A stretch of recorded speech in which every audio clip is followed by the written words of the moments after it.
rangerforest.com.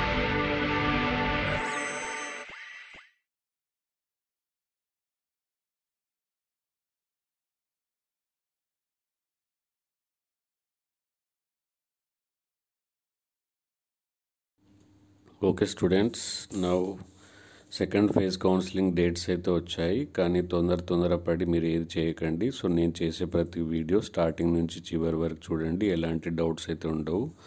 ఒకవేళ ఏదైనా topic వీడియోలో కవర్ కాకపోతే, నా ప్లేలిస్ట్లో లేకపోతే ఇమీడియట్గా మీరు కామెంట్ సెక్షన్లో అడగండి. దానికి నేను ఎక్స్ప్లెయిన్ చేయడానికి ట్రై చేస్తాను. ఓకే, సో ఇప్పుడు నాకు వచ్చిన కామెంట్స్ ప్రకారం ఫస్ట్ నేను అసలు సెకండ్ ఫేజ్కి ఎలిజిబులా కాదా? ఓకే, సో ఒకవేళ ఎలిజిబుల్ అయితే ఫీ మళ్ళీ కట్టాలా, హెచ్ఎల్సికి వెళ్ళాలా, సర్టిఫికేట్స్ వెరిఫికేషన్ ఎలా చేయాలి, సో ఇలాంటి చాలా డౌట్స్ అయితే వస్తున్నాయి. కాబట్టి నేను క్లియర్ కట్గా ఇప్పుడు ఒకసారి చూడండి. ప్రతి కేసు ఒక్కొక్కటి కేసు లాగా తీసుకుని ఇలా కండిషనా అని మీకు క్లియర్ కట్గా ఇంత హైలైటెడ్గా ఎక్స్ప్లెయిన్ అయితే చేస్తాను. దానికి మీరు మొదటి నుంచి చివరి వరకు, సపోజ్ మీరు కేస్ 1 అంటే మీరు తర్వాత చూడాల్సిన అవసరం లేదని కాదు, తర్వాత ప్రాబ్లం రావచ్చు. కాబట్టి ప్రతి కేసుని మొదటి నుంచి చివరి వరకు చూడండి. ఇలా 6 కేసెస్గా విభజించాను. సో ఒక్కొక్కటి మీకు ఫస్ట్లోనే అనిపించవచ్చు నాది ఓకే అయిపోయింది, సెకండ్లో అనిపించవచ్చు నాది ఓకే అయిందని, కానీ మొత్తం చివరి వరకు చూడండి. సో మీ ఫ్రెండ్స్కి ఎవరికైతే, మీ ఫ్రెండ్స్ సర్కిల్లో ఎవరికైతే ఆల్రెడీ సెకండ్ ఫేజ్ కోసం ప్రిపేర్ అవుతున్నారో వాళ్ళకు కూడా ఈ వీడియో ఇమీడియట్గా ఫార్వర్డ్ చేయండి. మీరు ఫస్ట్ టైం విజ్కెమ్ యూట్యూబ్ ఛానల్కి విజిట్ అయితే సబ్స్క్రైబ్ చేసి బెల్ ఐకాన్ ప్రెస్ చేయండి. అలాగే మీ ఫ్రెండ్స్ అందరికీ రెఫర్ చేయండి. లైక్తో స్టార్ట్ చేయండి. Okay, ready? So first case 1 already phase 1 అయితే అటెండ్ అయ్యారు. తర్వాత మంచి సీట్ వచ్చింది, ఇంకా నాకు ఎలాంటి డోకా లేదు అనుకున్న దానికి.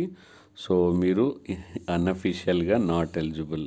మీరు ఆల్రెడీ సాటిస్ఫై అయ్యారు కాబట్టి సెకండ్ ఫేజ్ గురించి మీరు ఆలోచించాల్సిన అవసరం లేదు. క్లాసెస్ డైరెక్ట్గా అటెండ్ కావచ్చు. ఓకే, సో కాకపోతే చాలామందికి అనిపిస్తుంది ఇది బాగానే ఉంది, ఇంకా మంచి సీట్ వస్తుందేమో అని. ఓకే, సో మంచి సీట్ వస్తుందేమో అని డౌట్ ఉంటే, so attended phase 1 but seat బాగానే ఉండొచ్చు, ఇంతకంటే మంచిది రావచ్చు అనేవాళ్ళు ఇది కేస్ 2. ఓకే, సో అదర్వైజ్ అనుకున్న సీట్ అయితే రాలేదు, మళ్ళీ ఒకసారి ట్రై చేద్దామని. ఓకే, సో ఇలాంటి వాళ్ళు మళ్ళీ దీంట్లో కేటగిరీస్ ఉన్నాయి చూడండి. మీరు ఆల్రెడీ ఫేజ్ 1లో సీట్ అలాట్ అయింది, మీరు కాలేజీకి వెళ్ళాలి, కాలేజీకి వెళ్ళి అక్కడ అక్నాలెడ్జ్మెంట్ తీసుకోవాలి, ప్లస్ మీకు కూడా ఒక మెసేజ్ రావాలి. వాళ్ళు మాత్రమే ఫేజ్ 2కి, అదే సెకండ్ కౌన్సిలింగ్కి ఎలిజిబుల్. ఓకే, ఫేజ్ 1 కౌన్సిలింగ్లో సీట్ అలాట్ అయ్యి కాలేజ్ రిపోర్ట్ చేసి అక్నాలెడ్జ్మెంట్ తీసుకొని మీకు మొబైల్కి మెసేజ్ కనుక వస్తే అప్పుడు మీరు సెకండ్ ఫేజ్కి ఎలిజిబుల్. ఓకే, సో దీంట్లో కూడా కొన్ని ప్రాబ్లమ్స్ ఉండొచ్చు. Okay, so attended phase 1 not satisfied with seat but not vent college. Okay, అది మా కాలేజ్ అవసరం లేదు నాకు, ఇప్పుడు నాకు మళ్ళీ మంచి కాలేజ్ వస్తేనే జాయిన్ అవుతాను. చాలామంది అయితే కాలేజీకి వెళ్ళలేదు. అలాంటి వాళ్ళు చాలా పెద్ద తప్పు చేశారు. ఎందుకంటే సెకండ్ కౌన్సిలింగ్లో ఒకవేళ మీకు సీట్ రాకపోతే ఇంకా ఫస్ట్ రౌండ్లో వచ్చిన సీటు మీకు ఉండదు. ఓకే, ఆల్రెడీ వేకెంట్ అని మీకు ఇప్పుడు ఈ కౌన్సిలింగ్లో కనిపిస్తుంది. కాబట్టి ఇప్పుడు మీరు ఖచ్చితంగా సెకండ్ కౌన్సిలింగ్కి అటెండ్ కావాల్సిందే. ఈ కేసులో కేస్ 2లో అటెండ్ అయ్యి కాలేజ్కి వెళ్ళాడు కాబట్టి ఇప్పుడు ఒకవేళ ఇందులో రాకపోయినా, సెకండ్ కౌన్సిలింగ్లో రాకపోయినా, ఫస్ట్ కౌన్సిలింగ్లో వచ్చిన సీటే వాళ్ళకు పర్మనెంట్. ఓకే, సో ఇది కేస్ 3 అర్థమైంది అనుకుంటాను. కేస్ 1లో already satisfied, no doubts. Case 2లో నాట్ సాటిస్ఫైడ్ బట్ కాలేజ్కి అయితే వెళ్ళొచ్చారు, ఆల్రెడీ అక్నాలెడ్జ్మెంట్ ఉంది. కేస్ 3 చాలా డేంజరస్ కేసు. సో మీరు సెకండ్ ఫేజ్ కౌన్సిలింగ్ మాత్రం చాలా సీరియస్గా తీసుకొని వెబ్ ఆప్షన్స్ ప్రకారం, వెబ్ ఆప్షన్స్ సెకండ్ ఫేజ్కి ఎలా ఇవ్వాలో మన యూట్యూబ్ ఛానల్లో క్లియర్ కట్గా వీడియో అయితే ఉంది. లేటెస్ట్ అవైలబుల్ అథెంటికేటెడ్ ఇన్ఫర్మేషన్ నుంచి మీరు ఎలా రాసుకోవాలో ఒక వీడియో ఉంది, అది ఖచ్చితంగా చూడండి. ఇది సెకండ్ ఫేజ్ కౌన్సిలింగ్ వెబ్ ఆప్షన్స్కి, ఆప్షన్ ఎంట్రీకి అటెండ్ అయ్యే ప్రతి వాళ్ళు అటెండ్ అవ్వాల్సిన వీడియో అది. ఓకే, అది డిస్క్రిప్షన్ బాక్స్లో ఇస్తాను, మీరు ఖచ్చితంగా చూడండి. So next case 4 attended phase 1 but not allotted with seat. So మీరు ఆల్రెడీ ఫేజ్ 1 అయితే అటెండ్ అయ్యారు, అప్లై చేసుకున్నారంటే ఫీజు కట్టారు, ప్రాసెసింగ్ ఫీజు, తర్వాత సర్టిఫికేట్ వెరిఫికేషన్ ఆన్లైన్ ద్వారా కానీ హెచ్ఎల్సి ద్వారా కానీ క్లియర్ అయిపోయింది.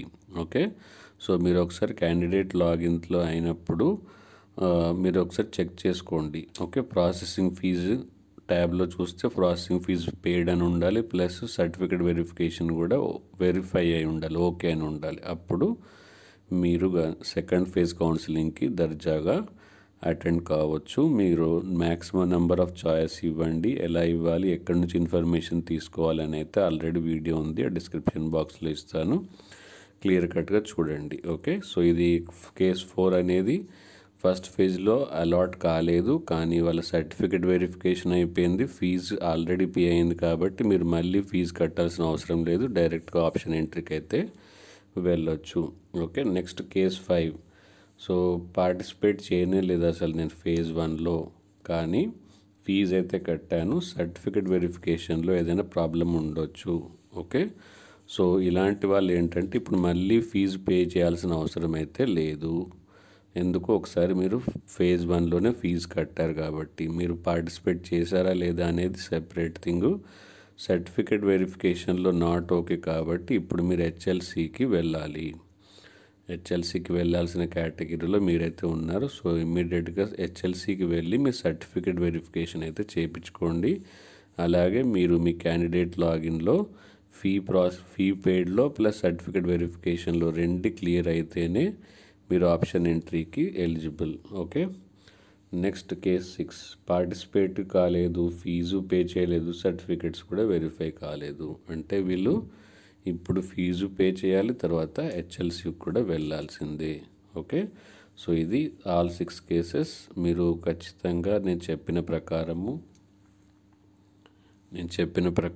చెప్పిన ప్లేస్కి ఓకే ఆల్ ఒకసారి చూడండి. మీరు ఏ కేసుకి అనేది ఒకవేళ ఎక్కడైనా డౌట్ ఉంటే మళ్ళీ ఆ కేసుకు వచ్చేసి చూడండి. Okay, case 1 need not to go, వెళ్ళాల్సిన అవసరం లేదు ఎందుకంటే ఆల్రెడీ మంచి కాలేజ్ వచ్చింది. కేస్ 2 అటెండ్ అయ్యారు కానీ సాటిస్ఫై కాలేదు, బట్ కాలేజ్కి వెళ్ళి అక్నాలెడ్జ్మెంట్ మీ చేతిలో ఉంది. సో ఇప్పుడు మీకు అలాట్ అయితే కొత్త సీట్ వస్తుంది, అలాట్ కాకపోతే పాత seat secure. Okay, then allot కాలేజీకి వెళ్ళలేదు కాబట్టి మీకు సెకండ్ ఫేజ్లో వచ్చే సీటే ఫైనల్, కాబట్టి ఇది అత్యంత జాగ్రత్తగా అటెండ్ చేసుకోండి. ఓకే, నెక్స్ట్ కేస్ 4 అసలే అలాటే కాలేదు కాబట్టి సెకండ్ ఫేజ్ని మరింత జాగ్రత్తగా మరింత పకడ్బందీగా మీరు వెబ్ ఆప్షన్స్ అయితే ఇచ్చుకోవాలి. ఎలాంటి ప్రాబ్లం ఉన్నా మీరు ఆ వీడియో అయితే ఖచ్చితంగా చూడండి, సెకండ్ ఫేజ్ కౌన్సిలింగ్కి ఎలా వెబ్ ఆప్షన్ ఎంట్రీ ఇచ్చుకోవాలో. Okay, so next college certificate certificate వెరిఫికేషన్కి హెచ్ఎల్సికి వెళ్ళాలి, ఫీజు కట్టాల్సిన అవసరం లేదు. నెక్స్ట్ వీళ్ళు ఫీజు కట్టాల్సిన అవసరం ఉంది, ప్లస్ సర్టిఫికేట్ వెరిఫికేషన్కి హెచ్ఎల్సి కూడా వెళ్ళాలి. సో మీకు అన్ని డౌట్స్ క్లియర్ అయ్యాయి అనుకున్నాను. మీరు చివరి వరకు వీడియో చూస్తే ఎలాంటి డౌట్ ఉండదు, ఎందుకంటే అన్ని కేటగిరీస్ అన్ని కండిషన్స్ అయితే ఎక్స్ప్లెయిన్ చేశాను. ఇప్పటివరకు మీరు లైక్ చేయకపోతే కనీసం లైక్ చేయండి, మీ ఫ్రెండ్స్కి అందరికీ ఫార్వర్డ్ చేయండి. Thank you, bye bye.